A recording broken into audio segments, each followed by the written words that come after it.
দর্শক আসসালামু আলাইকুম। দর্শক আপনাদের প্রীতি ও শুভেচ্ছা জানিয়ে শুরু করছি আমাদের আজকের প্রতিবেদন।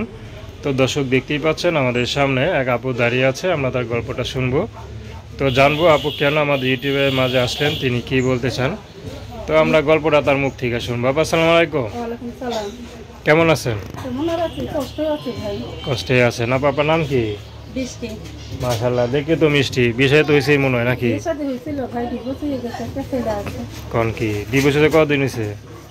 ডিভোর্স হয়েছে? হ্যাঁ, ডিভোর্স হয়েছে, ছেলে 1 বছরের থাকি ডিভোর্স হয়ে গেছে। আরে তো ডিভোর্স হলো কেন? ডিভোর্স হলে স্বামী ভালো না, নিচে খুব মারধর করে, অত্যাচার করে। আচ্ছা, স্বামীর ভালো না, তাকে ডিভোর্স হয়ে গেছে। তো সবাই তো খালি স্বামীর দোষে দেয়, আপনার কোনো দোষ ছিল না নাকি? আমার দুঃখ ছিল না, আমার তো স্বামী থাকে, শাশুড়ি শ্বশুর ভালো না, স্বামী ভালো না, আচ্ছা, তাকে ডিভোর্স হয়ে গেছে।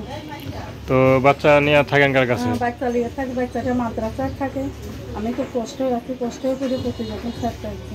আচ্ছা, মাদ্রাসায় থাকেন, তো মাদ্রাসা খরচ মনে দিতে পারেন তো? মাদ্রাসায় খরচ দিতে পারেন?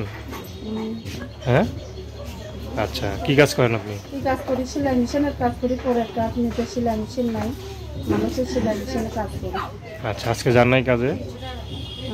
আজকে কাজে যান নাই আজকে কাজে যাইনি। মানে কি যাবেন নাকি? ছেলেটারই বেতন দেওয়া লাগতো, তাইতে আজকে কাজে যাইনি, তো বাসায় আছি। আচ্ছা আচ্ছা, তো এখন কি আর বিয়ে শাদী করবেন নি? আমি চাই জোয়ান মানুষ আমার ফোন দেবে না, আমি যেরকম বয়স্ক মানুষ, আমি বয়স্ক মানুষই চাই, জোয়ান মানুষ চাই না যে আমার খারাপ কথা বলবে, সে আমার ফোন দেবে না। আচ্ছা, তো এরকম বয়স্ক মানুষ যে একা আছে বা যাকে একটু সেবা করার লোক দরকার, এমন যদি কোনো পুরুষ আপনাকে বিয়ে করতে চায়, আপনি করবেন? সবই পারবো, আমি সব কিছুই করবো। আচ্ছা, তো আপনার নাম কি বললেন? বৃষ্টি। বৃষ্টি। তো তার নাম্বারটা হচ্ছে 0177134502। আমি নাম্বারটা আবার বলছি 0177134502। তো দর্শক, প্রেম ভালোবাসা সাহায্য সহযোগিতা বিয়ে শাদী করা একান্ত আপনাদের ব্যক্তিগত ব্যাপার। তো আসুন আমরা 5 ওয়াক্ত নামাজ পড়ি, সর্বদা দেশের সেবা করি। আসসালামু আলাইকুম।